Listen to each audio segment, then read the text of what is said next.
Une chute, ça n'arrive pas qu'aux autres.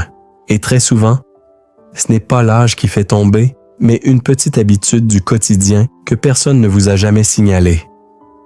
Aujourd'hui, je vais vous parler de 5 erreurs très courantes après 60 ans. Des erreurs que font même des personnes en bonne santé et qui peuvent tout changer en une seconde. Restez jusqu'à la fin.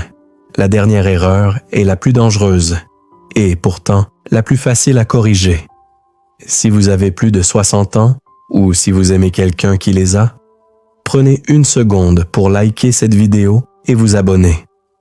Ça m'aide à continuer à partager des conseils qui protègent votre autonomie et votre liberté.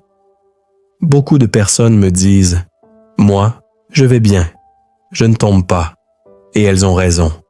Elles marchent, elles sortent, elles vivent leur vie normalement.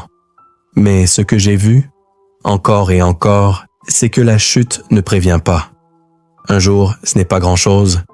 Un sol un peu humide, un pas mal placé, un moment d'inattention, et puis une glissade, un choc, une fracture. Et parfois, ce n'est même pas la fracture le plus difficile. C'est ce qui vient après. La peur de retomber, l'hésitation avant de sortir, le regard qui change sur soi-même. Petit à petit, on ose moins, on sort moins, on se retient de vivre. Alors aujourd'hui, je veux être très clair avec vous. Mon objectif n'est pas de vous faire peur. La peur paralyse. La peur n'aide pas. Mon objectif, c'est de vous redonner du contrôle.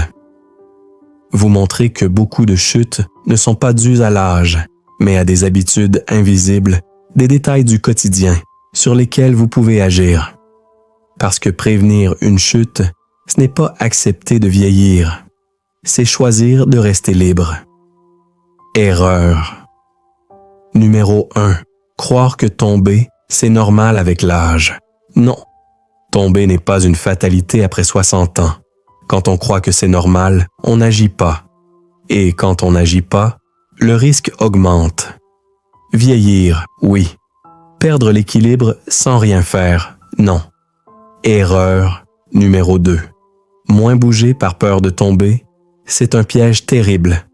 Moins on bouge, plus les muscles fondent, moins on a de muscles, plus on tombe. L'immobilité est plus dangereuse que le mouvement. Erreur. Numéro 3. Porter de mauvaises chaussures à la maison. Chaussons usés, pantoufles molles, pieds nus sur du carrelage. La maison est le lieu numéro 1 des chutes. Astuce simple, concrète, actionnable. Erreur. Numéro 4. Ignorer les petits signes du corps.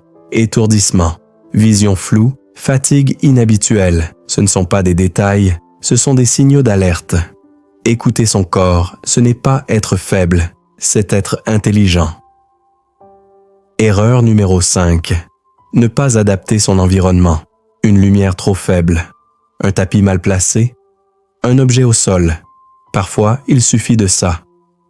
La chute n'est souvent pas due au corps, mais à ce qui l'entoure. La bonne nouvelle? Toutes ces erreurs peuvent être corrigées. Et prévenir une chute, ce n'est pas se limiter, c'est protéger sa liberté de vivre. Dites-moi en commentaire, laquelle de ces erreurs vous a le plus surpris? Ou partagez cette vidéo avec quelqu'un que vous aimez. Parfois, une simple vidéo peut éviter une chute et changer une vie. Prenez soin de vous et à très bientôt.